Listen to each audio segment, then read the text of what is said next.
Muy buenos días, nos encontramos el día de hoy con un programita más de Lenguaje da Vida, su canal terapéutico. Hoy con una invitada, Ruth Cruz. Ella es terapeuta de lenguaje, es especialista en discapacidad y también es especialista en comunicación aumentativa y alternativa. Ruth, muchísimas gracias por acompañarnos, por estar acá, por sacar el tiempo, y es un honor pues tenerte por acá. Muchas gracias, Marvin, por la invitación, y espero poderles colaborar y ayudar bastante con las preguntas que me tienen. Perfecto, bueno, vamos a adentrarnos un poco y empecemos por lo más básico, y siento que de las cosas más importantes que queremos transmitir en este programa. ¿Qué es comunicación? Ok, bueno, comunicación. A veces esto es un concepto muy básico, pero si realmente nosotros hacemos conciencia, a veces no se cumple lo que es comunicación. Entonces vamos a pensar en el concepto que veíamos en la escuela. Vamos a devolver un poco. Ajá, lo vamos a devolver, porque yo siempre pregunto qué es comunicación y siempre tienden a decirme que comunicación es transmitir un mensaje, que comunicación es hablar, que comunicación es decir algo, y tenemos que volvernos un poquito a ese concepto donde hablábamos que hay un emisor, un receptor, un mensaje, y entonces va más allá de transmitir un mensaje, ¿verdad? Va más allá de decir algo, ¿ok?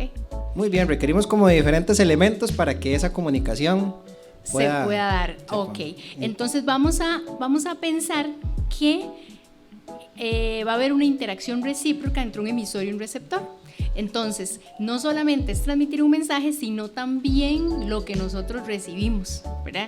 Entonces, cuando pensamos en comunicación, debe haber esa interacción recíproca. No solamente es la parte expresiva, sino también la parte receptiva. El poder comprender también es comunicación. Entonces, nosotros no nos comunicamos para la pared, nosotros nos comunicamos para otra persona, para que la otra persona pueda entender lo que nosotros le tratamos de decir. Entonces, muchas veces cuando nos encontramos frente a una persona con discapacidad, nos pasa que se nos olvida ese concepto tan básico y tendemos a hacer un monólogo y tendemos a expresarnos con esa persona y contestarnos nosotros mismos. No hacemos esa interacción recíproca. Entonces, voy a poner un ejemplo. Estamos frente a una persona con discapacidad y los saludamos, e incluso respondemos a ese saludo sin esperar que esa persona nos pueda expresar algo. Entonces decimos: hola, ¿cómo estás, fulanito? Ah, muy bien, gracias. Ah, qué dicha, me alegro, chao.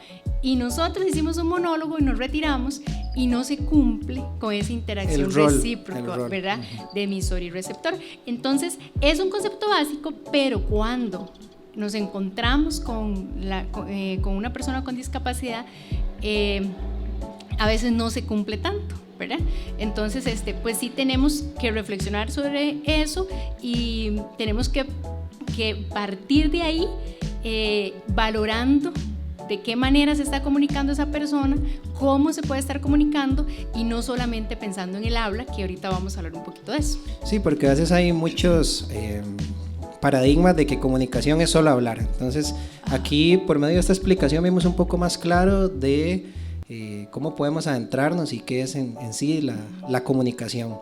Ruth, tal vez si nos comentas y vamos adentrándonos un poco más, ¿qué es la diferencia que se puede encontrar entre comunicación y el lenguaje? Ok, cuando nosotros pensamos en lenguaje, yo siempre lo trato de explicar así: lenguaje es un proceso complejo. Okay, pero antes del lenguaje está todo un desarrollo comunicativo. Entonces, en un desarrollo típico, uno espera que el niño empiece a desarrollar el lenguaje, puede ser al año y medio, pero incluso ahora que hay tanta estimulación, pues los chicos hablan antes, al año, ¿verdad? Entonces, ¿cuándo hablamos de lenguaje? Cuando el niño, vamos a enfocarlo así, empieza a hablar. Pero antes de eso hay todo un desarrollo comunicativo. Entonces vamos a irnos desde el bebé cuando nace, recién nacido. Entonces el bebé cuando nace ya empieza a desarrollar comunicación. Son sus primeras formas comunicativas. Entonces el bebé empieza a mover el cuerpito, empieza a sonreír, ¿verdad? A la mamá, empieza a hacer soniditos como ¿verdad? Esas formas comunicativas son las primeras formas comunicativas. Podemos hablar de que está en una etapa temprana de la comunicación, pero ya es comunicación. Más adelante, como a los 4 meses, ya el bebé empieza a utilizar otras formas comunicativas. Como por ejemplo el bebé empieza a usar sus manitas, entonces empieza a hacer así para que la mamá lo alce, empieza a señalar con la manita y empieza ese sonido primero que tenía, que era ¿verdad? Ya a tener un sentido. Entonces acercarse más a una palabra. No es una palabra, ahí los papás le dicen a uno, es que ya habla. No, todavía no habla, pero está acercándose. Entonces empiezan a señalar y hace ya refiriéndose a algo específico. O pa, a ese objetito que quiere, o al agua, guá, guá, ¿verdad? Entonces son palabras son sonidos o vocalizaciones específicas que se acercan a una palabra, no son palabras, pero que van acompañadas de un gesto. Entonces ya el niño empieza a utilizar otras formas comunicativas para irse acercando a un desarrollo simbólico. ¿Qué es un desarrollo simbólico? Cuando el niño empieza a tener representaciones mentales de cosas con significado para componer lo que es el lenguaje. Entonces, el lenguaje no es solo hablar, sino que es más, ¿verdad? Y yo siempre lo explico así para que puedan entenderme mejor. El lenguaje lleva otras áreas, ¿verdad? Que implican todo un desarrollo comunicativo antes. Entonces, no es hablar por hablar, sino que se compone de otras habilidades que viene desarrollando el niño. Cuando hablamos de una persona con alguna condición de discapacidad, podemos hablar no de edades, sino del desarrollo comunicativo donde está ese chico. Entonces puede ser un chico que tenga 10 años, pero que esté en las primeras etapas comunicativas. A veces los papás o incluso profesionales escucha uno que dicen, es que el niño no se comunica. No porque no se comunica, no porque no habla, no se comunica. No, hay que ver cómo se está comunicando. Probablemente, tal vez sean formas muy tempranas, pero sí está en un desarrollo comunicativo. Porque eso yo lo escucho mucho, que dicen es que no se comunica para nada. Puede ser que su desarrollo lingüístico todavía no haya iniciado, pero su comunicación es otra cosa. Está antes, ¿verdad?, de todo un desarrollo del lenguaje. Bueno, interesante, Ruth, lo que nos comentas, esto del desarrollo comunicativo y cómo lograr identificar. Tal vez para adentrarnos, si nos comentas un poco entre la diferencia entre funciones y formas comunicativas. Bueno, en cuanto a lo que son formas y funciones, es importante tener claro que el lenguaje es una de las formas, ¿verdad?, de comunicación. Las formas es el cómo yo me comunico. Entonces, cuando no hay desarrollo del lenguaje, no podemos decir que no hay nada, que no hay comunicación. No, antes de eso hay formas, hay otras formas. Hay chicos que ya por una condición no tienen la posibilidad de hablar, ¿verdad? Hablamos, por ejemplo, de un niño con parálisis que tiene una disartria y no tiene la posibilidad ya motora para poder producir un sonido, pero eso no quiere decir que no se comunique, ¿verdad? Hay otras formas. Entonces, formas es el cómo. Entonces, hay formas desde muy tempranas hasta ya podemos decir más abstractas como es el lenguaje.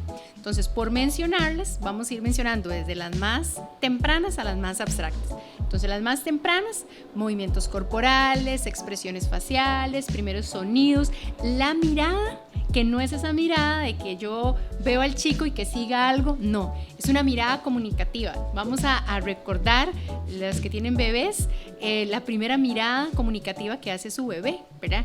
Que de ahí también, desde ahí nosotros podemos observar chicos que no la tienen. Entonces algo pasa a nivel comunicativo cuando el bebé no te vuelve a ver, ¿verdad? Como mamá. Después de ahí vamos a ir introduciendo otras formas o van evolucionando las formas a lo que son los gestos. Entonces, primero hablamos de gestos simples o señales idiosincráticas, o que son esos, o gestos naturales también le llaman, ¿verdad? Que son los gestos que hace el niño, que empieza a hacer. No todo el mundo lo entiende, pero ellos empiezan a utilizarlos para un desarrollo donde ya van a ir haciendo o van a ir evolucionando a gestos más convencionales, que es que ya los van a entender más. Un gesto natural es un gesto que el niño hace, un movimiento que la familia sí le entiende, ¿verdad? Y entonces ahí vamos entrando como a una segunda etapa, o podríamos decir a un segundo desarrollo, ¿verdad? Un segundo periodo de desarrollo comunicativo. Después de ahí, ya el chico empieza a utilizar gestos convencionales. Por ejemplo, vemos un gesto convencional, que es un gesto que sí entiende todo el mundo, como el sí y el no con la cabeza, el señalamiento, ¿verdad? Para ya ir buscando, evolucionando a lo que son los símbolos. ¿Qué son símbolos? Representaciones mentales de algo. Entonces ya cuando el chico empieza a tener representaciones mentales con significado, uno espera que ya empiece a hablar. Y ahí ya otra vez, si pensamos en algún chico con alguna condición, ¿por qué no habla? ¿Verdad? Si es que nos encontramos frente a una apraxia, si es que ya por una condición motora no puede hablar, ¿verdad? Como una disartria, pero buscamos entonces otras formas comunicativas. Y ahí es cuando ya puedo ir introduciendo, ¿verdad?, lo que es la comunicación aumentativa o alternativa. Pero de eso vamos a hablar después. Lo importante es que sepamos que hay otras formas, no solamente el lenguaje. No porque mi hijo no hable, no tiene otras formas comunicativas. Y esto va a ir a la par de las funciones. Entonces, las formas es el cómo y las funciones el para qué. Tampoco podemos dejar de lado el para qué. No vamos a buscar solamente que el chico evolucione y que llegue hasta hablar si no tiene un para qué. Entonces, dentro de los grupos o las funciones, nosotros podemos mencionar las funciones de rechazar, las funciones de pedir, las funciones de socializar, las funciones de transmitir información, ¿verdad? Que es lo que le da funcionalidad a ese cómo. Entonces, no hacemos nada si el chico llega a tener formas más abstractas si no hay un para qué, ¿verdad? Generalmente los chicos desarrollan el rechazar y pedir, que son las primeras funciones, ¿verdad? Pero uno siempre busca otras funciones, como las funciones de socializar, de transmitir información. Entonces, un señalamiento, ok, está bien, eso es el cómo. Ahora, ¿para qué? ¿Verdad? Y entonces ahí vamos a ir trabajando toda la parte de funcionalidad y toda la parte de que no se quede, ¿verdad?, en que solo una forma sin sentido. Muy interesante, Ruth, lo que nos comentas, y relevante para esos padres que están viendo por ahí el canal, para que pongan mucha atención y sepan diferenciar esta parte de lo que son las formas y las funciones. Ahora que seguimos hablando de comunicación, tal vez nos adentramos un poco a la comunicación aumentativa y alternativa, que tal vez muchas personas pues tienen inquietudes sobre este tema. Ok, Marvin, a veces cuando se habla, ¿verdad?, de la comunicación aumentativa, alternativa, muchas, más que todo familias, les da como susto, porque dicen, ¡oh!, entonces ya no va a hablar, ¿verdad? Pero no necesariamente. Entonces, como veníamos hablando de las formas comunicativas, nosotros tenemos que darle un respaldo a lo que es el desarrollo del lenguaje. Entonces, ahí vamos a empezar, ¿verdad?, ya a abordar lo que es la comunicación aumentativa. Vamos a empezar a utilizar otras formas, ¿verdad?, para complementar ese desarrollo del lenguaje. Si se da el habla, muy bien. Si no hubiera posibilidad, como lo mencioné anteriormente, porque hay alguna condición ya neurológica o motora que no le permite a la persona hablar, nosotros tenemos que darle todo ese trabajo, todo ese apoyo a esa persona para que se pueda comunicar, porque la comunicación es una necesidad del ser humano desde que nace. Elemental. ¿Verdad? Elemental. Entonces, no podemos esperarnos hasta que la persona no hable, o incluso 2, 3 años, ¿verdad? Y todos esos años del niño, 3 años, sin comunicarse o con una comunicación muy temprana, ¿no? Tenemos que irle brindando otras formas comunicativas. A veces esto se espera o se recomienda como de último, ¿verdad? Y cuando ya se empieza a trabajar, pues es muy tarde, porque el niño requiere de un trabajo comunicativo de siempre, ¿verdad? Entonces ahí hablamos de la comunicación aumentativa, estamos acompañando, ¿verdad?, ese desarrollo del lenguaje cuando ya no hay posibilidades porque ya no las hay, por ejemplo una disartria, entonces hablamos de la comunicación alternativa, ¿verdad? Ya estamos buscando otra forma para ya no complementar el lenguaje o el habla, ¿verdad? Sino para que sea otra forma de hablar. Y aquí entra la polémica, ¿verdad? ¿Por qué se dice que está hablando si no está hablando, si no hay un proceso motor? Bueno, porque la persona tiene todo a nivel de lenguaje, ¿verdad? Tiene todas las habilidades pragmáticas para poder conversar, tiene todo un vocabulario, tiene todo un significado de ese vocabulario. Lo que pasa es que a nivel fonético o a nivel de producción no lo puede decir, pero entonces lo vamos a cambiar, ¿verdad? Por otra forma comunicativa, por ejemplo, puede ser por imágenes, ya con algún dispositivo o con imágenes, nosotros llamamos baja tecnología, para que la persona pueda comunicarse, pero está teniendo todo ese desarrollo, ¿verdad? Y entonces ahí entra la polémica, si no, eso no es habla. Bueno, la persona está haciendo el mismo proceso, nada más que utilizando otra forma comunicativa. Entonces ahí hablábamos de comunicación aumentativa alternativa. Por la experiencia que yo tengo en tantos años en esto, la atención temprana es indispensable.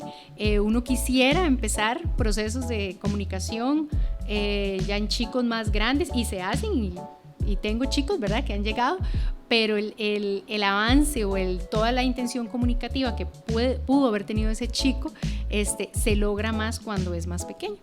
No quiere decir que ya grande no, ¿verdad? Pero, sí, y es curioso porque también cada chico tiene su necesidad de comunicar, sus preferencias y demás. Entonces, al momento también de hacer ese material de baja tecnología, tenemos que tomar en cuenta pues todos esos aspectos, ¿verdad? Directamente. Sí, ahí ya después definimos, ¿verdad? Yo he dado un ejemplo de lo que son las imágenes, pero también puede ser, si es un chico que ha llegado a la simbolización más abstracta de textos, pues hacerlo con textos, o si no ha llegado a la simbolización, pues llevarlo a ese proceso, ¿verdad? Ahí hay que valorar todo eso. Lo importante es que no perdamos, ¿verdad?, en cuenta que lo que queremos es evolucionar en la forma y desarrollar funcionalidad comunicativa.